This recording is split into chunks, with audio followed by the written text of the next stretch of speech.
Short സർക്യൂട്ടിനെ തുടർന്ന് വീടിന് തീപിടിച്ചു. 1.5 ലക്ഷം രൂപയുടെ സാധന സാമഗ്രികൾ കത്തിനശിച്ചു. വലിയതുറ വള്ളക്കടവ് ഹയറുന്നിസയുടെ വീട്ടിലാണ് തീപിടുത്തമുണ്ടായത്. ഞായറാഴ്ച ഉച്ചയ്ക്ക് 12:30യോടെയായിരുന്നു അപകടം. ഈ സമയം വീട്ടിൽ ആരും ഇല്ലാതിരുന്നതിനാൽ ആളപായം ഒഴിവായി. വീടിനുള്ളിലെ സ്വിച്ച് ബോർഡിൽ നിന്നാണ് തീപിടിച്ചത്. വീടിന്റെ വരാന്തയിലുണ്ടായിരുന്ന ഫാനിൽ നിന്ന് പൊട്ടിത്തെറിയുണ്ടായതിനു പിന്നാലെ തീ ആളിപ്പടർന്നു. ഷീറ്റിട്ട വീടിന്റെ മേൽക്കൂര ഭാഗികമായും AC, ഇൻവെർട്ടർ, TV സ്റ്റാൻഡ്, കസേര, മേശ, വസ്ത്രങ്ങൾ തുടങ്ങിയവ പൂർണ്ണമായും കത്തിനശിച്ചു. മേൽക്കൂരയിൽ നിന്ന് തീ ഉയരുന്നത് സമീപത്തെ വീട്ടുകാരാണ് ആദ്യം കണ്ടത്. ഇവർ ഫയർഫോഴ്സിൽ വിവരമറിയിച്ചതിനെ തുടർന്ന് ചാക്കയിൽ നിന്ന് ഫയർഫോഴ്സ് എത്തി തീ നിയന്ത്രണ വിധേയമാക്കി.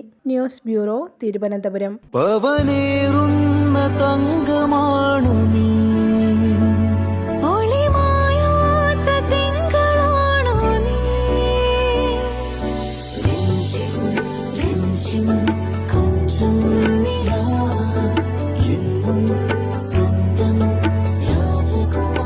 Be a Rajakumari.